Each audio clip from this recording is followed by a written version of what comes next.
நாடாளுமன்றத்தில் பிரதமர் நரேந்திர மோடி உரையாற்றி வருகிறார். நேரலை காட்சிகள்.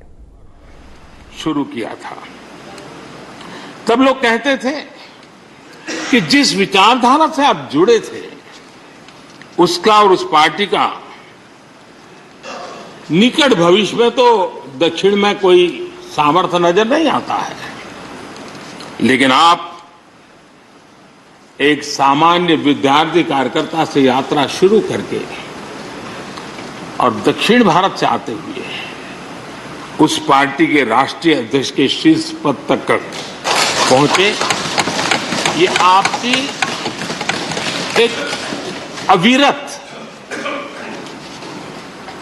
विचार निष्ठा, कर्तव्य निष्ठा और कर्म के प्रति समर्पण भाव का प्रतीक है। अगर हमारे पास देश के लिए भावनाएं हो, बात कहने की कला हो,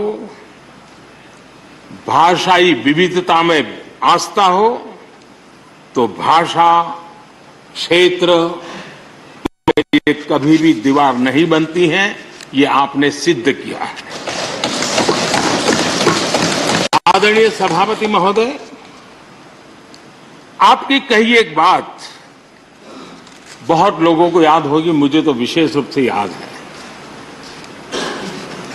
मैंने हमेशा सुना है आप मातृभाषा को लेकर के बहुत ही टची रहे हैं, बड़े आग्रही रहे हैं, लेकिन उस बात को कहने का आपका अंदाज भी बड़ा खूबसूरत है।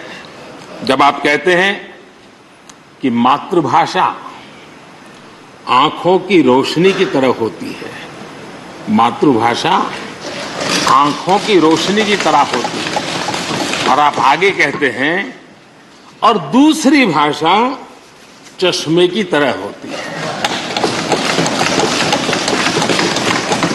ऐसी भावना हृदय की गहराई से ही बाहर आती है।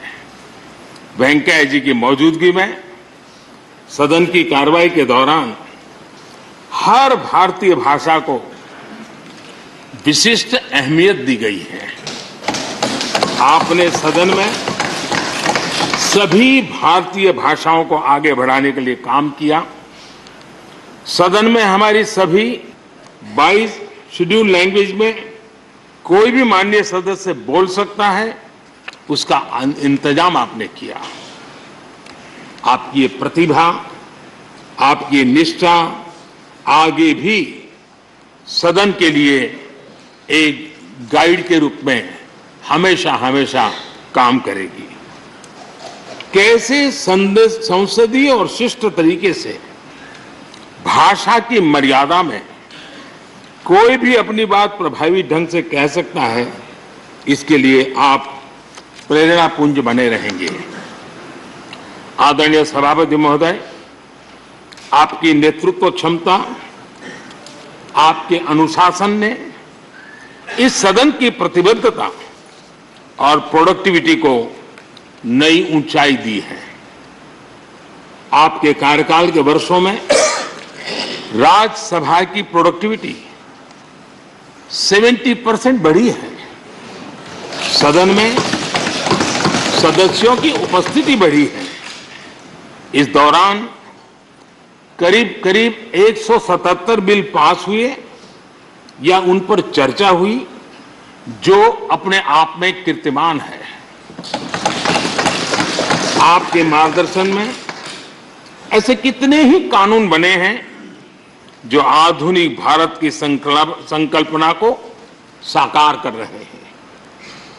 आपने कितने ही ऐसे निर्णय लिए हैं जो अपर हाउस की अपवर्ड जर्नी के लिए याद किए जाएंगे। सचिवालय के काम में और अधिक एफिशिएंसी लाने के लिए भी आपने एक समिति का भी गठन किया।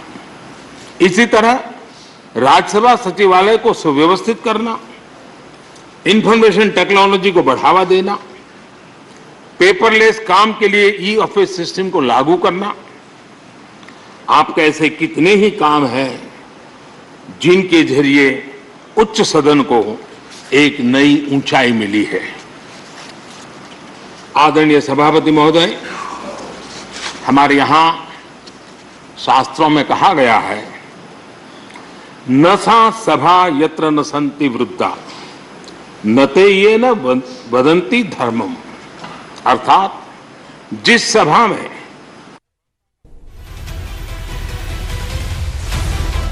நாடாளுமன்றத்தில் பிரதமர் நரேந்திர மோடி அவர்கள் உரையாற்றி வருகிறார்கள். குறிப்பாக துணை குடியரசுத் தலைவராக இருக்கக்கூடிய வெங்கையா நாயுடு இன்றைய தினம் பிரிவு உபசார விழா கொடுக்கப்படக்கூடிய நிலையில் அவரை வாழ்த்தி அவர் உரையாற்றி வருகிறார். அந்த காட்சிகளை நேரில் பார்ப்போம்.